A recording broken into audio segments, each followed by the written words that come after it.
Hello दोस्तों, दृष्टि PCS channel पर एक बार फिर से आप सभी का स्वागत है। आज हम यहाँ पर राजस्थान से संबंधित जो भी करंट अफेयर्स बीते सप्ताह में रहे हैं उन पर चर्चा करेंगे। शुरू करते हैं पहले मैप से। मैप में आपको यहाँ पर दिख रहा है राजस्थान का नक्शा और उसके आसपास के राज्य और अंतर्राष्ट्रीय सीमाएं। आपको बताना है कि राजस्थान के कितने जिले हरियाणा राज्य के साथ अपनी सीमा साझा करते हैं। कमेंट सेक्शन में इसका आपको जवाब देना है। तो पहले सवाल से हम सेशन शुरू करते हैं। हाल ही में पंचायती राज निदेशक का पदभार किसने ग्रहण किया है? ऑप्शन है संजय सिंह, नवीन जैन, निशांत जैन या फिर ओम प्रकाश कसेरा। तो इसका सही जवाब है ऑप्शन डी यानी ओम प्रकाश कसेरा जी।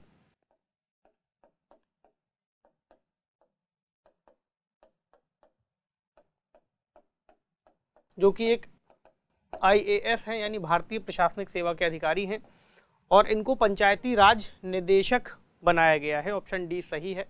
और एक और सवाल कि पंचायती राज दिवस कब मनाया जाता है? जाहिर सी बात है, पूछा ही जाना चाहिए आपसे।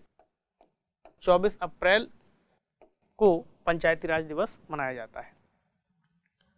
अगला सवाल, राजस्थान तेज स्पीड और बिना रुकावट के इंटरनेट सेवाएं देने के लिए एक एल रूट सर्वर स्थापित करने वाला कौन सा राज्य बना?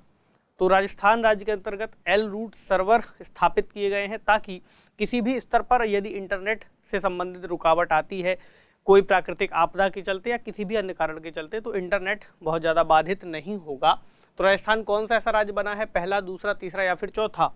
तो सही जवाब है ऑप्शन ए यानी राज्य के स्तर पर राजस्थान पहले नंबर पर ऐसा राज्य बना है जिसने ऐसी सुविधा को स्थापित किया है।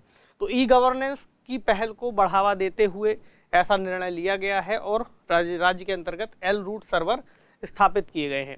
इसके अलावा इसके पहले मुंबई और कोलकाता में एल रूट सर्वर स्थापित किए गए थे, लेकिन यहाँ पर बात राज्य स्तरीय है तो राज्य के स्तर पर राजस्थान पहले नंबर पर आ गया है। ठीक, सही जवाब ऑप्शन ए। अगला सवाल, राजस्थान नवीकरणीय ऊर्जा विकसित करने में समूचे देश में किस स्थान पर है? अब ये सवाल बहुत लाजमी है क्योंकि हाल ही में एक अपडेट आया है। तो पहले हमने इसके पहले इस सवाल को डिस्कस किया था। राजस्थान तब चौथे स्थान पर था। अब बताना है कौन से स्थान पर आ गया है, पहले, दूसरे, तीसरे या फिर चौथे। तो बहुत अच्छी बात है कि राजस्थान अब यहाँ पर पहले स्थान पर आ गया है और जो नवीकरणीय ऊर्जा क्षमता विकसित की है 17,040.62 मेगावाट की इसने विकसित की है और पूरे देश में पहले स्थान पर है। और इसने पीछे किसको किया है? तमिलनाडु, गुजरात, कर्नाटक और महाराष्ट्र, जिसमें से कि अब गुजरात दूसरे नंबर पर है, यहां लिख देते हैं, और तमिलनाडु तीसरे नंबर पर हो गया है। ठीक है, तो अगर ऐसा कोई सवाल पूछे तो आपको पता हो अब पहले नंबर पर है।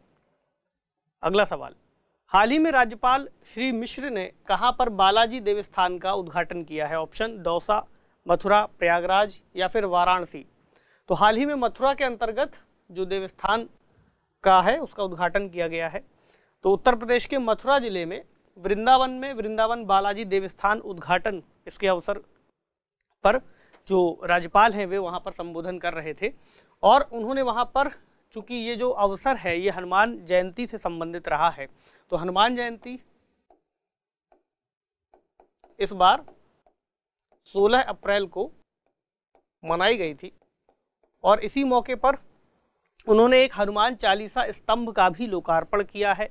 इसको विश्व के अंतर्गत ऐसा पहला स्तंभ बताया गया है जहां पर हनुमान चालीसा इस तरह से लगाई गई है, एक सबसे बड़ा स्तंभ बताया गया है। ठीक, चलिए, तो इसका सही जवाब क्या है? ऑप्शन बी यानी मथुरा। अगला सवाल, राज्य में कहां पर association of physician of India यानी एपिकॉन के 77वें राष्ट्रीय सम्मेलन का आयोजन किया गया है? एपिकॉन के 77वें राष्ट्रीय सम्मेलन, उदयपुर, कोटा, जयपुर या फिर अलवर? तो सही जवाब क्या है? जयपुर। जयपुर के exhibition and convention centre Sitapura में association of physicians of India यानी एपिकॉन के 77वें राष्ट्रीय सम्मेलन को यहाँ पर ऑर्गेनाइज किया गया और इसके अंतर्गत एक पुरस्कार भी दिया गया। उसका नाम क्या है?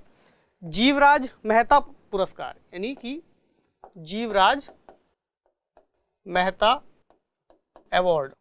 अगर कोई ये पूछ ले कि जीवराज मेहता अवार्ड का संबंध किससे है, तो चिकित्सा से, और इस साल 2020 और 2021 के लिए जो भी चिकित्सा विशेषज्ञ थे उनको सम्मानित किया गया था, और उनकी कई तरह की जो पुस्तकें थी उनको भी विमोचित किया गया। तो सही जवाब ऑप्शन सी यानी जयपुर। चलिए अगला सवाल, मुख्यमंत्री श्री अशोक गहलोत ने प्रधानमंत्री श्री नरेंद्र मोदी से जल जीवन मिशन को पूरा करने का लक्ष्य, उसकी समय सीमा किस वर्ष तक बढ़ाए जाने का अनुरोध किया है? ऑप्शन है 2023, 2024, 2025 या फिर 2026।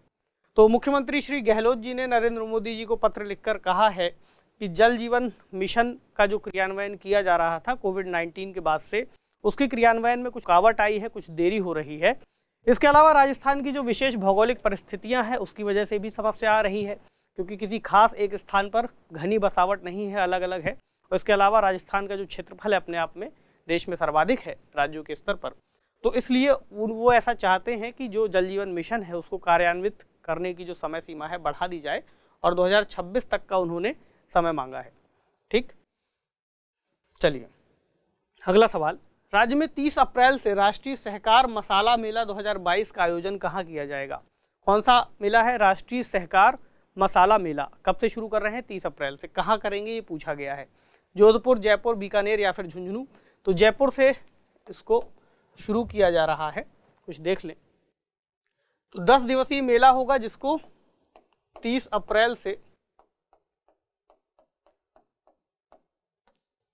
9 मई तक, 9 मई 2022 तक इसको आयोजित किया जाएगा जवाहर कला केंद्र के दक्षिण परिसर में। ठीक, तो इस लिहाज से पूछा जा सकता है कि कहाँ आयोजित किया गया? यह आयोजित किया गया जयपुर में, और पिछले 2 साल से कोविड की वजह से इसका आयोजन अभी तक नहीं किया जा सका था, उसके बाद अब आयोजित किया जा रहा है।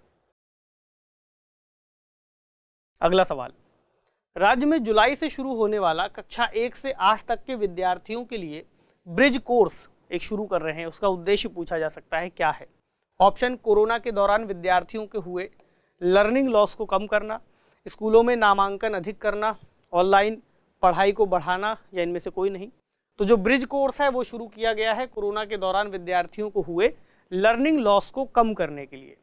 तो हमने इसके पहले भी एक डिस्कशन किया था लर्निंग पॉवर्टी को लेकर के, जो रिपोर्ट आई थी उसमें यही कहा गया था कि जो भी विद्यार्थी कोरोना की वजह से इस समय क्लासेस में नहीं जा सके हैं, तो वो अपनी कक्षाओं के दौरान जो ज्ञान हासिल कर सकते थे, चूँकि उनको प्रमोट कर दिया गया है तो अगली कक्षाओं में पहुँच गए हैं, तो वो ज्ञान का जो एक कमी होगी उसको यहाँ पर ब्रिज कोर्स बना करके पूरा किया जाएगा। 2022-23 की बजट घोषणा के तहत जो विद्यार्थियों को लर्निंग लॉस हुआ है उसको कम करने के लिए इस तरह का एक प्रयास शुरू किया गया है कक्षा 1 से 8 तक के विद्यार्थियों के लिए। इससे लगभग 17 लाख विद्यार्थियों को लाभ हो सकता है, और वे जो पाठ्यक्रम उनका छूट गया है वे उसे पूरा कर पा रहे होंगे। तो ऑप्शन ए इसका सही जवाब है। अगला सवाल, राज्य में होने वाले आदि महोत्सव का आयोजन किस विभाग के तत्वावधान में किया जाता है? ऑप्शन, कार्मिक विभाग, जनजाति क्षेत्रीय विकास विभाग, कला और संस्कृति का प्रशासनिक विभाग, या इनमें से कोई नहीं।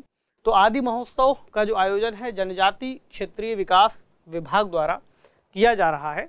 इसके अलावा खेलकूद प्रतियोगिताओं की भी कार्य योजना बनाने के उन्होंने कुछ निर्देश दिए हैं, और आदि महोत्सव को भी वे आयोजित कराएंगे। तो इसका सही जवाब क्या है? ऑप्शन बी यानी जनजाति क्षेत्रीय विभाग।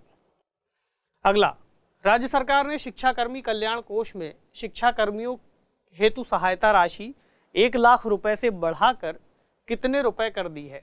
तो प्रशासनिक जो नई नीतियाँ अपनाई जा रही हैं उसके तहत हाल ही में एक नया निर्णय लिया गया है, और जो 1 लाख रुपए की राशि थी उसको बढ़ा करके 2 लाख रुपए कर दिया गया है। तो अब शिक्षकों को इसका अतिरिक्त लाभ मिल सकेगा। इसके अलावा जो भी उनकी और भी समस्याएं थीं केंद्रीय भविष्य निधि संगठन से संबंधित, उनको भी निपटाने की उन्होंने बात कही है। तो प्रशासनिक सुधार के अंतर्गत इन सभी चीज़ों को हम देख सकते हैं। आज के डिस्कशन में जिन भी सवालों को हमने डिस्कस किया है आपको उनका एक बार रिवीजन करना है।